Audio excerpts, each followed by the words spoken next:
When I was living in Korea, my favorite dish was Dolsot Bibimbap. It's a vegetable and rice dish served in a hot stone pot. Traditionally, it's served with an array of vegetables and an egg on top, and then when you scoop it all together, you get these crispy bits of rice on the bottom. The produce traditionally used in bibimbap is not easy to find where I live, so I do my own American fusion version. In place of the egg, I'll use tofu, and really the vegetables I use are just a suggestion. You could use anything you want so long as it creates a rainbow of colors. I'm using red and yellow peppers with carrots, spinach, and then some mushrooms for meatiness, but you could use anything you want. Some yellow squash, zucchini, maybe some red cabbage for purple. I encourage you to get creative with it.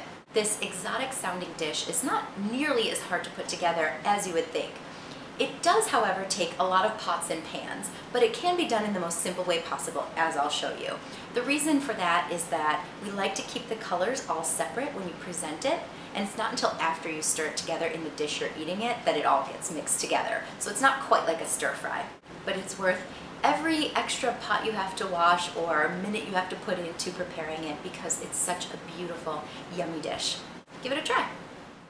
Over a low flame and a drizzle of olive oil, cook 2 heaping cups of spinach. Sprinkle with salt and garlic powder, and cook until just wilted, about 3 to 5 minutes.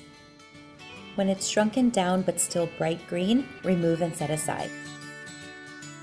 For the mushrooms, use a medium-low flame with a drizzle of olive oil, a pinch of salt, and a drizzle of sesame oil, just a little bit for flavor.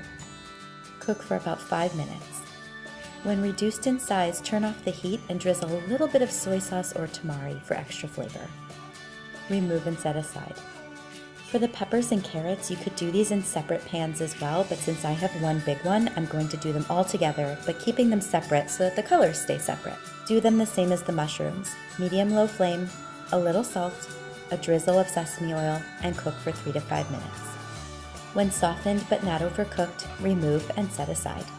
For the cubed tofu, we'll actually use a medium-high flame to get a little crisp on the edge. Over a drizzle of olive oil, cook them with a little salt and pepper for about 5 minutes or so. When the edges are nice and brown, remove them from the heat and sprinkle with some toasted sesame seeds. To assemble, place a stone pot over a medium-low flame. Brush with sesame oil to prevent food from sticking to the bottom. Add 2 cups of cooked brown rice and pat into a flat layer. Arrange your vegetables into a colorful pattern around the pot. Make a well in the middle for your tofu. This is the part that traditionally uses a raw egg, which you could do, but tofu is a good substitute. Cover and cook about 5 to 10 minutes. When you hear the rice sizzling, remove from heat and place on a pot holder.